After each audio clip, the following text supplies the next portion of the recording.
নমস্কার আমার প্রিয় দর্শক বন্ধুরা, সকলে কেমন আছেন? আশা করছি সকলে অনেক ভালো আছেন। ভিডিও শুরুতে সকলকে জানাই জন্মাষ্টমীর অনেক অনেক শুভেচ্ছা। আপনাদের আজকের দিনটি অনেক আনন্দে কাটুক। যেহেতু আজ জন্মাষ্টমী, তাই জন্মাষ্টমী স্পেশাল একটি নিরামিষ রেসিপি আপনাদের সামনে নিয়ে হাজির হয়েছি। এই রেসিপিটা বানানো খুবই সহজ এবং বানাতে খুব কম সময় লাগে। তো চলুন রেসিপিটা দেখে নিই। আমি আজ বানাবো পনির ভাপা। তার জন্য আমি প্রায় 300 গ্রাম মতো পনির এখানে নিয়ে নিয়েছি। এবার পনিরটাকে ছুরি দিয়ে আমার পছন্দ মতো শেপ অনুযায়ী কেটে নেব। আমি পনিরটা ছোট ছোট চৌকো চৌকো টুকরো করে কেটে নিয়েছি। দেখুন এরকম সাইজ করে আমি পনিরটা কেটেছি। এবার আমি একটি মশলা তৈরি করে নেব। তার জন্য একটা বাটিতে প্রথমে 1 চামচ কালো সর্ষে নিয়ে নিয়েছি, আর নিয়েছি 1 চামচ পোস্ত, আর দিচ্ছি কয়েকটা কাঁচা লঙ্কা আর অল্প একটু নুন। এবারে মশলাটার একটা মিহি পেস্ট তৈরি করে নিয়েছি। আপনারা যে পরিমাণে পনিরটা নেবেন সেই পরিমাণে মশলাটা তৈরি করে নেবেন।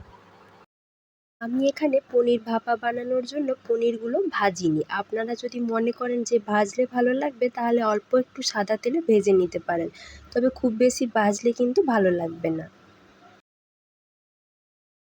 এবারে আমি যেই পাত্রে ভাপাটা বানাবো তাতে পনিরগুলো ঢেলে নিয়েছি। তার সাথে যে মশলাটা তৈরি করে রেখেছিলাম সেই মশলাটাও দিয়ে দিয়েছি, আর দিচ্ছি অল্প একটু কাশ্মীরি লঙ্কার গুঁড়ো, তার সাথে অল্প একটু হলুদের গুঁড়ো, আর 1 চামচ মতো জিরের গুঁড়ো। এখানে কাশ্মীরি লাল লঙ্কার গুঁড়োটা ব্যবহার করার ফলে এর কালারটা কিন্তু খুব সুন্দর আসবে। তার সাথে আমি দিয়েছি 1 চামচ মতো জল ঝরানো টক দই। টক দইটা ছাঁকনিতে কিছুক্ষণ রেখে দিয়েছিলাম, তাতে করে যে জলটা ঝরে গেছে। এবার সেই দইটা আমি এখানে ব্যবহার করেছি, আর দিচ্ছি অল্প একটু চিনি আর স্বাদ মতো লবণ। এবার চামচের সাহায্যে হালকা হাতে সব কিছু ভালো করে মিশিয়ে নেব। এবারে ভাপাতে যে মূল উপকরণ অর্থাৎ সর্ষের তেল আমি দিয়ে দিচ্ছি 3 থেকে 4 চামচ মতো সর্ষের তেল, আর দিয়ে দিচ্ছি ওপর থেকে এভাবে কয়েকটা কাঁচা লঙ্কা।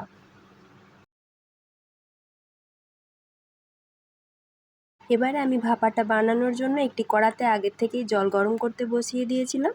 এবার আস্তে আস্তে টিফিন কৌটোটা তার উপর বসিয়ে দিচ্ছি। এবারে এই টিফিন কৌটোর ওপরে যে কোনো একটা ভারী জিনিস বসিয়ে এভাবে ঢাকা দিয়ে লো ফ্লেমে রান্নাটা করব। কড়াতে জল দেওয়ার সময় আপনাদেরকে লক্ষ্য রাখতে হবে যে যাতে জলটা কোনোভাবে টিফিন কৌটোর ওপর পর্যন্ত উঠে না আসে, তাহলে কিন্তু ভাপা বানানোর সময় জলটা টিফিন কৌটোর ভেতরেও চলে যেতে পারে। এবার আমি 15 মিনিট মতো লো ফ্লেমে রান্নাটা করে নিয়েছি। গ্যাসের ফ্লেমটা এখন অফ করে দিয়েছি। এবার খুব সাবধানে টিফিন কৌটোটা জল থেকে তুলে নিচ্ছি।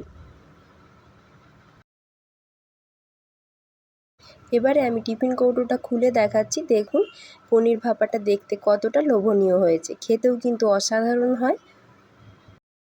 এই রেসিপিটা কিন্তু আপনারা গোপালকে ভোগ হিসেবেও নিবেদন করতে পারেন, বা আপনারা যদি নিজেরাও খেতে চান তাহলে গরম ভাতের সাথে নিরামিষ দিনে এটা থাকলে আর কোনো কিছুই লাগবে না।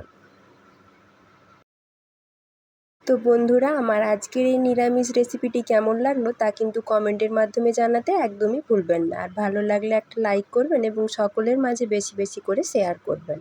আর আমার চ্যানেল এখনও সাবস্ক্রাইব না করা থাকলে প্লিজ চ্যানেলটিকে সাবস্ক্রাইব করে দেবেন এবং পাশে থাকা অল নোটিফিকেশন বেলটিও অন করে দেবেন। আজকের দিনটি সকলের খুব আনন্দে কাটুক। সকলে ভালো থাকবেন, সুস্থ থাকবেন। আবারও হাজির হয়ে যাব নতুন কোনো রেসিপি নিয়ে। ধন্যবাদ।